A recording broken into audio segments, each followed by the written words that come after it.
você acha que o Luffy é imaturo, impulsivo e irresponsável, então você não entendeu nada de One Piece. E sinceramente, talvez você não tenha entendido nem a você mesmo. Porque o tipo de pessoa que o mundo chama de problema é exatamente o tipo de pessoa que muda tudo. No final desse vídeo, você vai perceber porque tentar amadurecer cedo demais, tentar sentir menos, pode estar destruindo justamente a sua maior força. Meu nome é Vanessa, esse aqui é o Temperamento Geek, e nesse vídeo a gente vai entender porque o temperamento mais incompreendido de todos é justamente o que cria líderes, revoluções e pessoas que mudam o mundo sem nem perceber.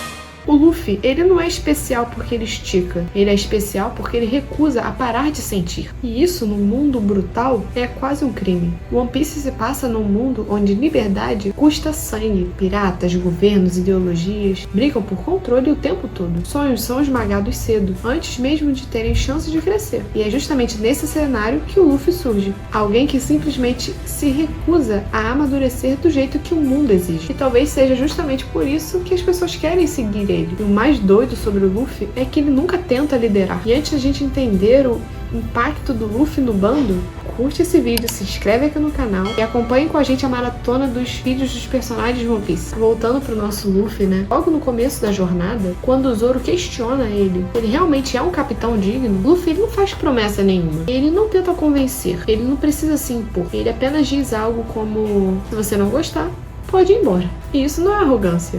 Isso só é ele sendo sanguíneo. O sanguíneo, ele não quer prender ninguém. Na verdade, ele atrai as pessoas. As pessoas seguem o Luffy porque perto dele não precisa fingir. Quando a Nami tá quebrada emocionalmente, escondendo a sua dor atrás do sarcasmo... Fecha a porta, amor! Quando a Nami está completamente quebrada emocionalmente, escondendo a sua dor atrás de sarcasmo, traição e mentiras, o Luffy ele não interroga ela, não exige explicações e não pede confiança. Ele observa, ele sente e só age quando percebe onde a dor realmente se encontra. E é por isso que no momento que ele coloca o chapéu de palha nela e ele diz que vai resolver tudo, não tem dúvida. A decisão já foi tomada no nível emocional.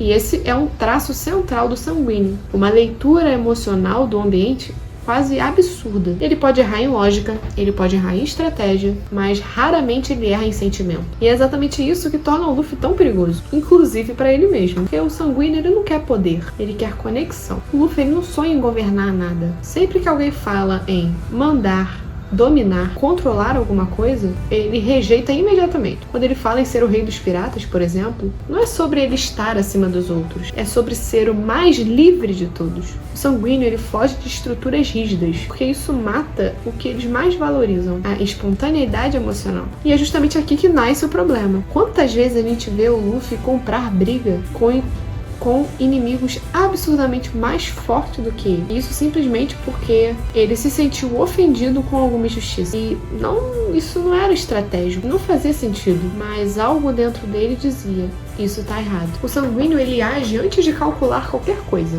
E isso cria duas coisas ao mesmo tempo: momentos épicos e tragédias irreversíveis. E a maior tragédia da vida do Luffy nasce exatamente desse traço. A Guerra dos Melhores, que foi realizada na Marineford, não foi só uma guerra, foi uma aula psicológica brutal. Durante toda a batalha, o Luffy ele avança de forma inesperada, ignorando o próprio corpo, os próprios aliados e ignorando limites claros. E ele faz isso por um motivo simples: o sanguíneo ele não aceita perder vínculos.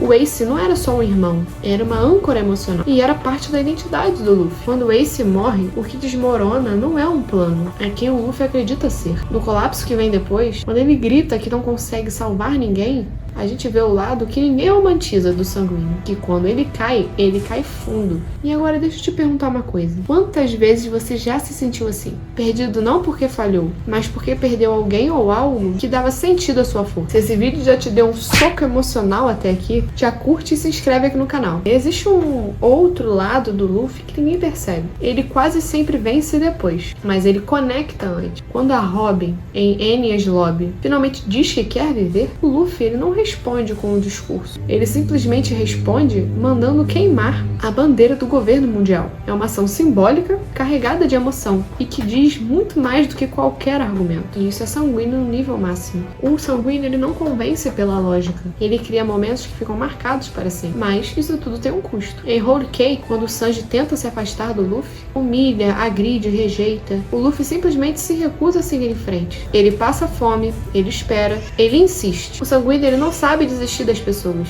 nem quando deveria. Isso explica, na verdade, o porquê o Luffy precisa tanto do bando. Talvez até mais do que eles precisam do Luffy. Porque, sinceramente, sozinho, o Luffy já teria morrido há muito tempo. O Zoro, ele segura as dores que não são dele. A Nami pensa quando o Luffy só sente. A Robin analisa. E o Jinbe, ele estabiliza emocionalmente. O sanguíneo, ele precisa de um equilíbrio externo para poder sobreviver. E aqui fica uma pergunta desconfortável. Você tem tentado ser forte sozinho ou está construindo um bando? Se você quiser entender melhor esse contraste entre emoção intensa e controle, assiste depois o vídeo aqui do canal do Rony Weasley. Ele representa exatamente o contraponto e impede o sanguíneo de se autodestruir. E assim, talvez você não seja fraco, talvez só seja uma pessoa intensa. Talvez o mundo tenha te ensinado a calar quando você sente. Quando o verdadeiro desafio era sustentar isso tudo sem quebrar. Luffy, ele não vence porque ele é o mais forte. Ele vence porque ele nunca abandona quem ele é, mesmo quando isso dói. Agora comenta aqui embaixo, qual parte do Luffy parece mais com você? Mesmo que você seja de outro temperamento, tá? Compartilha esse vídeo com aquela pessoa que é fã de One Piece. Se inscreve aqui no canal, que acabamos de iniciar a maratona de One Piece. E lembre-se,